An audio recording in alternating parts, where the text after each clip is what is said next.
there is a for real place just near where I've been staying called The Shoe. It's just over there. It's very small. We drove through it today because I wanted to see what The Shoe looked like. It doesn't look like much. Quaint old buildings and not many of them. Here's a pub there. I think if I lived in the area, I'd be hard pressed to resist the temptation to buy the pub and rename it The Sock. So you could put the sock in the shoe. Yes, that is the depth of my humour. So, the other thing the sign showed you is the way to the village centre of Colerne.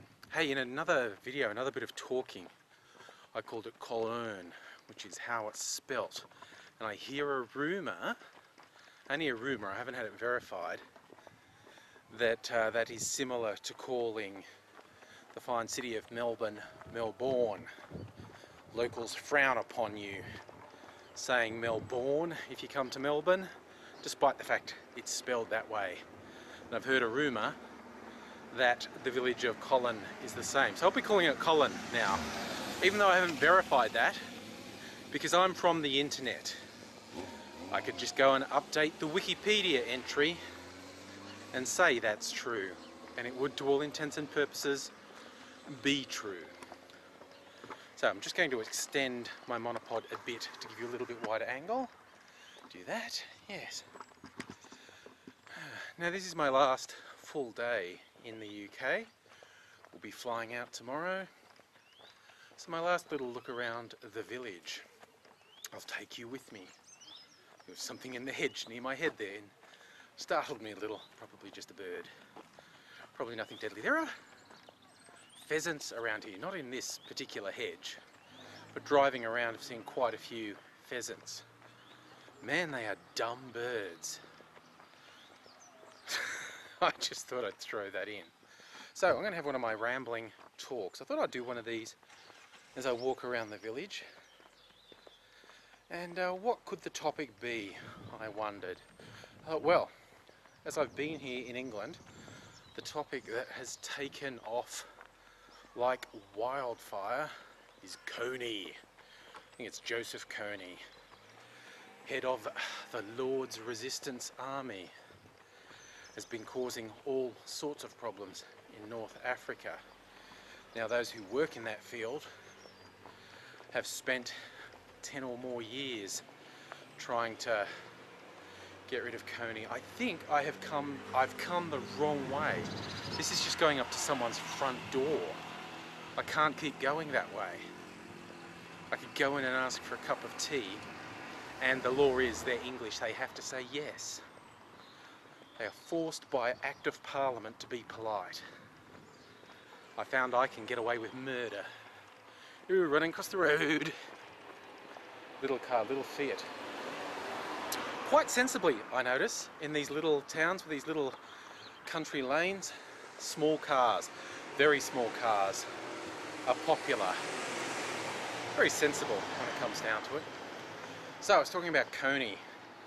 There's a big trend on Twitter and people are going to have posters all over to raise awareness, make Kony famous.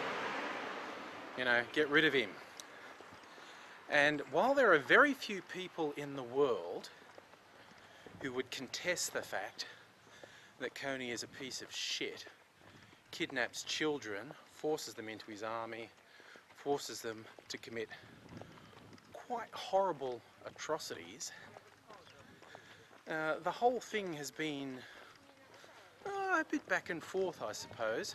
Some of the initial things, when people first saw the video, what's the group, Invisible Children? Something like that. Not-for-profit group in the US put out, basically illustrating quite graphically, Kony's a piece of shit and you should get rid of him. Some of the initial reactions were very simplistic. It seemed that people actually thought, A, it would be simple to get rid of Kony, B, if you did, everything would be happy from then on.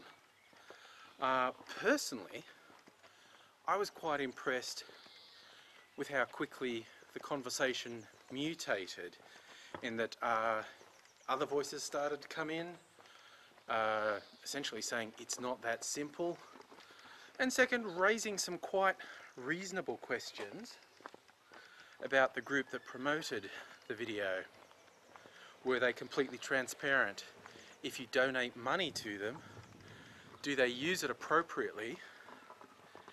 A few of the reports suggest they spend far too much of the money they raise on themselves, on their own running costs. You know, and there's been a bit of back and forth on that, and it really is a bit of he said, she said.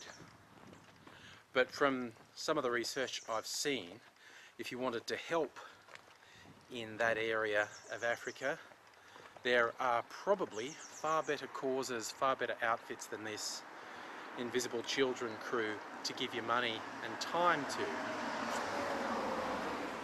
Which is not to underestimate the success of their campaign. And I want to briefly stop, say happy birthday to Judy, who's 70 today. I don't know Judy, I assume I'll never meet her, and she'll never watch this video. But what the hey, happy birthday Judy. So yeah, I think it's reasonable to ask questions about this particular NGO who's been promoting the Kony campaign. But I have personally been impressed with, I'll call it the sophistication of the conversation online, because I saw it mutate quite quickly from really simplistic sloganeering of make Kony famous, stop Kony, shoot Kony, all that sort of thing, through to people saying, well, who are these people promoting it? What's their story? Should we trust them? And through to other people saying, yeah, well, you know, to some degree they probably can be trusted, and you know, you got to give them credit for raising the profile of something. It has been very interesting to read articles and internet posts from people who have been pushing this cause, you know, for 10 years or more, saying, oh really, you've just noticed, good on you, well done, glad to have you on board, and then giving their perspective. And I love to come back to the quote the Vlog brothers like to use: truth resists simplicity. Slogans are good for catching your attention. Slogans are good for raising awareness. Slogans honestly aren't that good for changing the world and achieving any sort of meaningful change. So, in my book, so long as you're prepared to adapt, it's all well and good to start with a slogan and a handy catchphrase to rally the troops, something simple that people can wrap their head around. Kony's a piece of shit responsible for rape, pillage and murder, because he is on all those counts. As other people have pointed out, the group Invisible Children, I have this nagging feeling that's the wrong name for them, and I have been doing a lot of reading on this. I've also been drinking a lot of cider. That could have blanked out parts of my brain, but you know who I'm talking about. The group seems to actively support the Ugandan military, who, not to put too fine a point on it, are guilty of all the stuff that we're saying is bad that Kony did. Again, the truth resists simplicity. It's very hard doing this one-handed sometimes. Let's go through the gate. Okay. Well, look, I'm going to give you a view across the valley for the next little bit of talking. So, yes, there is the question of, is just straight up military intervention the best answer? Is that going to create as many problems as it causes? Is it going to create more problems? There's certainly most people with a brain, actually the view doesn't look that good, It looks good in my eyes, but looking on the video, all you get is my huge bonce and a very little bit of the scenery in there. I'll keep walking. I shot that scenery in other videos. You can watch it in other videos. So, walking still.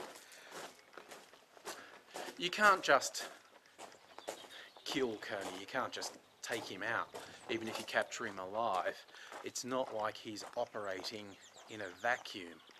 There's a whole structure behind him. He is figurehead, he did set it up, but it will continue to exist without him. My mind, and I think in most people's mind, there's no question that he should have to pay for his behaviour. He should have to pay for the things he's done, and he should be taken out. Just the fact that something isn't easy doesn't mean you don't do it. But where the danger is sometimes people seem to think, I achieved this one end and everything's perfect.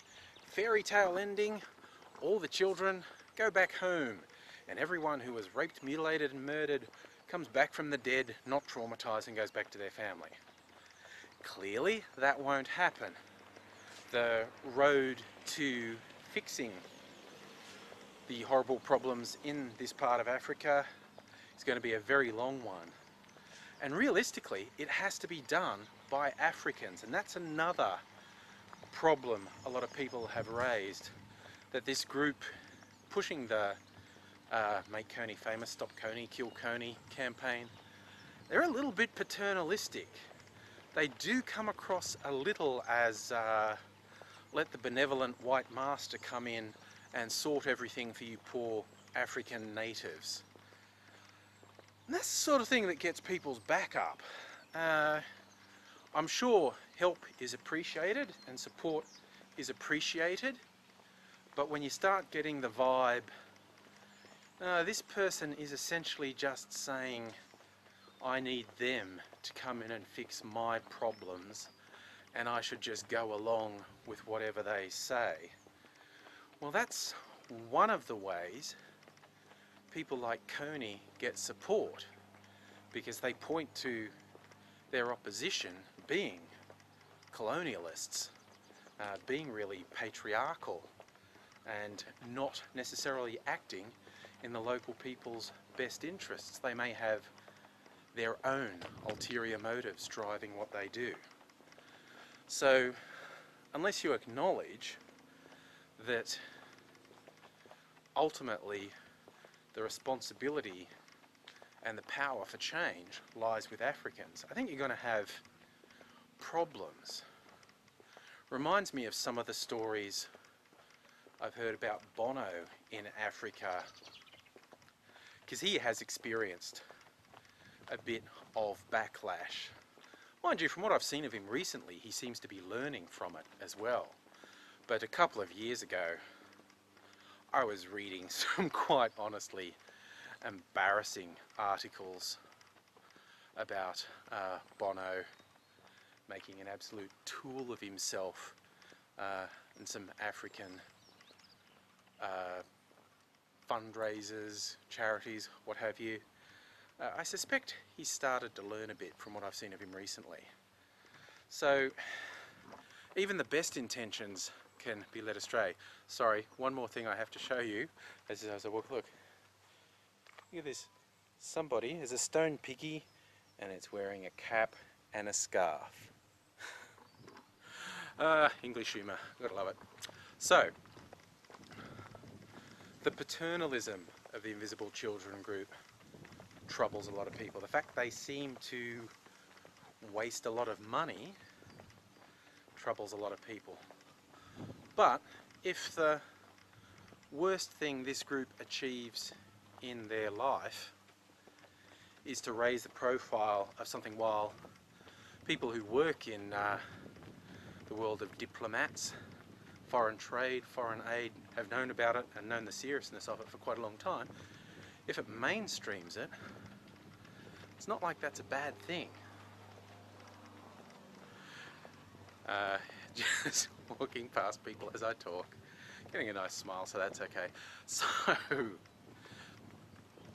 So, I've been talking round and around. Where do I stand on the whole Kony thing? I have to admit, I didn't know him by name. It's not something I focus on. I have read a bit on that part of the world. I had heard of the Lord's Resistance Army. I did know that they were nasty pieces of shit. But this is literally, when a lot of the responses I've seen online, this is completely new to a lot of people.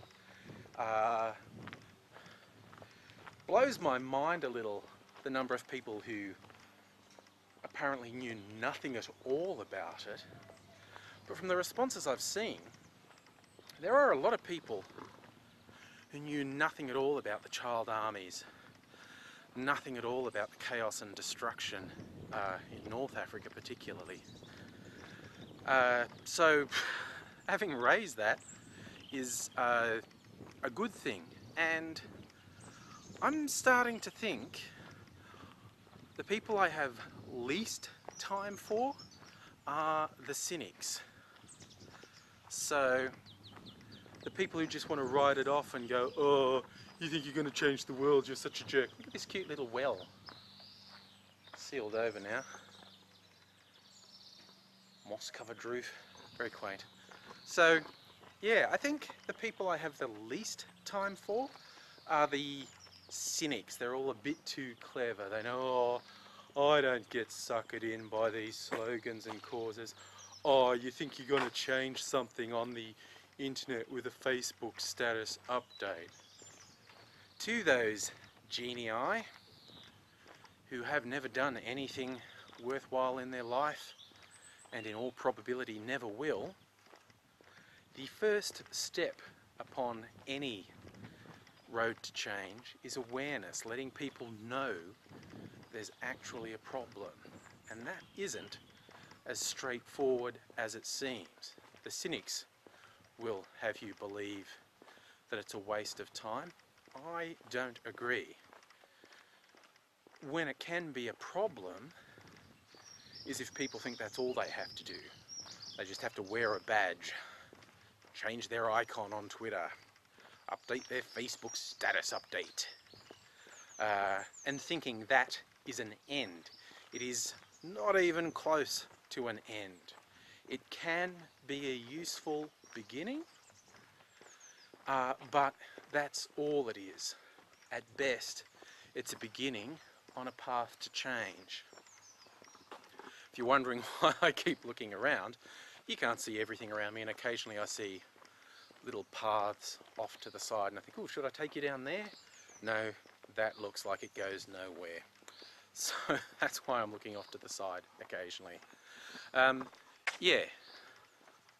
So, and look, and I've certainly seen the posts online that are just absurdly simplistic, like, oh, just by retweeting this you can save a children's life, you can save 1,000 children's life. You know, by spreading awareness, that's what you're doing, spreading awareness. Beginning, middle, end. It's nothing more than that. So it's the first thing you do. The first thing you do is raise awareness. If that's where you stop, you really haven't achieved anything much. But I have to admit, in this particular campaign, so far, and it is very early days, I have been impressed by the sophistication shown by at least some people. It mutated quite quickly from what I saw, from the very simple sloganeering through to here's more information, link here, through to, well, here's some serious questions. Maybe the answer is not as simple as make Kony famous. Maybe the best answer is not giving money to invisible children. Maybe you should be doing something else. Maybe you should be listening to someone else. Maybe these guys aren't the best people to listen to. And that change and sophistication happened pretty rapidly. Like in 48 hours, I saw a shift from really simplistic sloganeering through to making an attempt to ask some pointed questions. And I would have to admit that in the past, and I'm talking pre-internet, for those of you who don't realise it, I am old. My introduction to political activism was in the 80s, basically like 25 years ago. It's when I was at college getting politically active, and it's not the internet that makes people dumb, okay? It's not the internet that creates shallow political posturing. That shit has been around forever. I'm so busy doing this in one take. I'm looking at, there's some beautiful old houses on the hillside over there. I've been wanting to cut and zoom in, but I'm doing so well with one take. I think I'll just keep going with the one take. But yes, listen to an old timer talk about yesteryear. The shallowness in what people see as political activism, the opportunism in political activism, is not about the internet. That's just about people, which is another reason I don't have time for the cynics, because they'll go on about the internet's the problem. Oh, you think updating a Facebook status, that's going to change? Meh. You know, it's how people communicate now.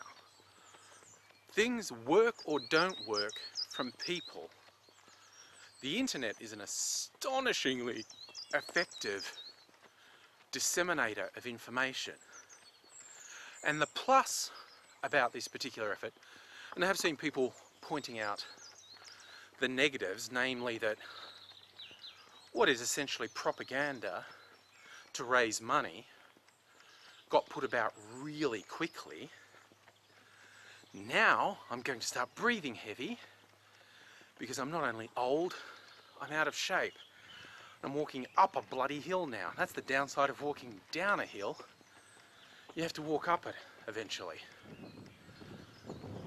Okay, just making sure a car didn't run over me, but it went a different way. So, yeah, it's not the internet's fault that propaganda can spread so quickly. It's the internet's strength, in my book.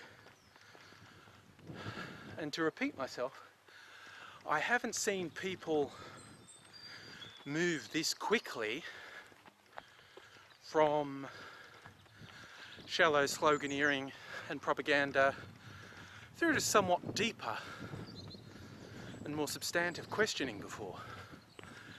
I think that is a very, very good thing. Making sure that car's not going to run over me. Oh good God, this hill goes on forever. What was I thinking? So,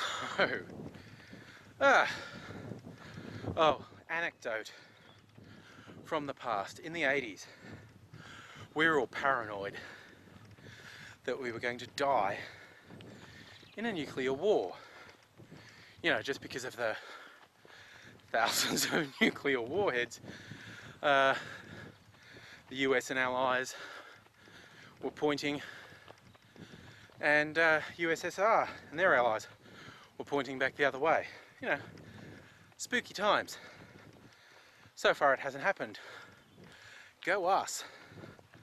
But when I was at college, you know, all the different groups, and there was a nuclear disarmament group, and I thought, well, I can get behind that. I wish there were less nuclear weapons about. Why don't I... Oh, can I go down that path? No, I don't think so. There's a thing to step over the fence, but this is a big green bloody field and it's probably wet. I'd probably sink into it, which I'm sure you'd all find hilarious. I'm not going to do it. So, I rock up to a meeting for the nuclear disarmament group on campus, and it's a bunch of hippies sitting in a circle, but I thought, oh, I'll give them a chance, they might be okay. And I shit you not, I am not exaggerating. The conversation went like this. Right, I think we all need to agree that nuclear weapons are bad. And that was the sort of, I'm not even particularly exaggerating the tone of the guy in question. It was that earnest. It was that condescending. And just before I said, are you some sort of fucking moron? I looked around the group and the whole circle is looking on really earnestly going, yeah, right, they are bad, aren't they? Yeah, they're bad.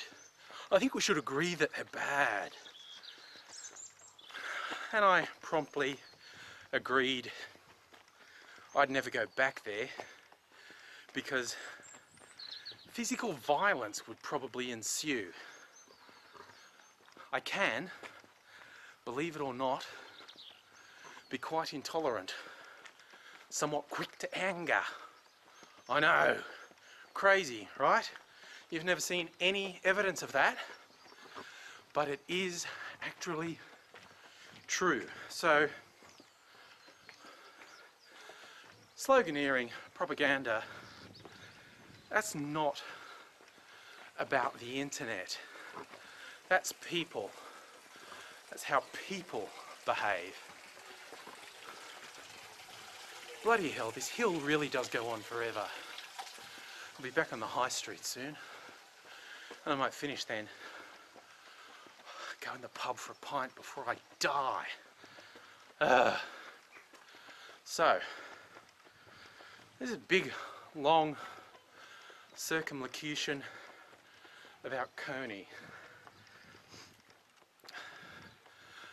Summary for me, I think it's a very important cause, and so it's very important that you deal with it the right way. Don't stop asking questions. Don't stop thinking. Oh, there are some real lads walking towards me now. That's okay, they're getting in their car.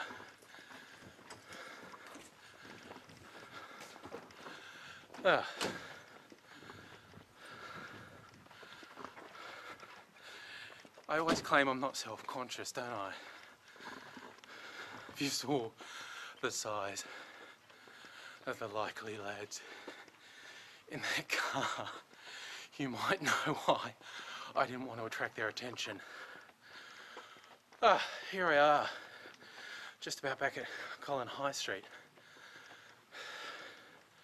Back to my summary, which is taking a long time to get out. I think the Stop Kony cause is a good one. It's a very, very big problem. Been going on for a very long time.